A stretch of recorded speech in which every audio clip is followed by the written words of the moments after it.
அப்படி போகுது. 1.5 லிட்டர் தான் அது போடும்போது 1.8 அது ஓட்டுற ஃபீல் இருக்கு.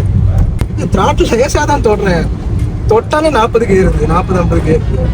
ஹாய் ப்ரோ, இப்போ நம்ம கொடிஷியா இதுக்கு வந்திருந்தோம். மேன் அண்ட் மிஷினில் வின்பிஸ்ட்னு சொல்லிட்டு ஒரு இதில் செக் பண்ணியிருந்தேன், பார்த்தேன். ஃப்ரீ டெமோ இருந்துச்சு. சரி, நான் ரேபிட் 1.5 தான் யூஸ் பண்ணுறேன். டிஎஸ்சி கேர் நல்லா இருக்கும். பட் வந்து நிறைய பேர் என்ன சொல்கிறாங்க, இதோட பெர்ஃபார்மன்ஸ் நல்லா இருக்குன்னு சொன்னாங்க. செக் பண்ணி பார்த்தேன், ஃபேப்லஸ் பெர்ஃபார்மன்ஸ் இருக்குது, பயங்கரம் டிராஸ்டிக் பவர் இருக்குது இந்த இதில். இது மேக்ஸிமம் எதுக்கு யூஸ் பண்ணுறாங்க பார்த்தீங்கன்னா, டர்போ இல்லாத வெஹிக்கிள் ரொம்ப யூஸ்ஃபுல்லாக இருக்கும். ஆக்சுவலாக பிக்கப் ரொம்ப சூப்பராக இருக்குது. இந்த டிவைஸ் போட்டக்கப்புறம் 20 to 30% உங்களுக்கு பயங்கர டிராஸ்டிக் பெர்ஃபார்மன்ஸ் இருக்குது. கிட்டத்தட்ட 5 மோட்ஸ் இருக்குது இதில்.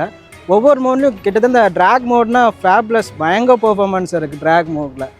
ஸோ நீங்கள் எதிர்பார்க்காத அளவுக்கு பெர்ஃபார்மன்ஸ் வந்து இந்த மோடில் நீங்கள் எக்ஸ்பெக்ட் பண்ண முடியும். ரொம்ப ஈஸியான டிவைஸ், ப்ளக் அண்ட் ப்ளே தான். உங்களுக்கு எந்த ஒரு வாய்டும் வராது. சூப்பராக இருக்குது, ட்ரை பண்ணி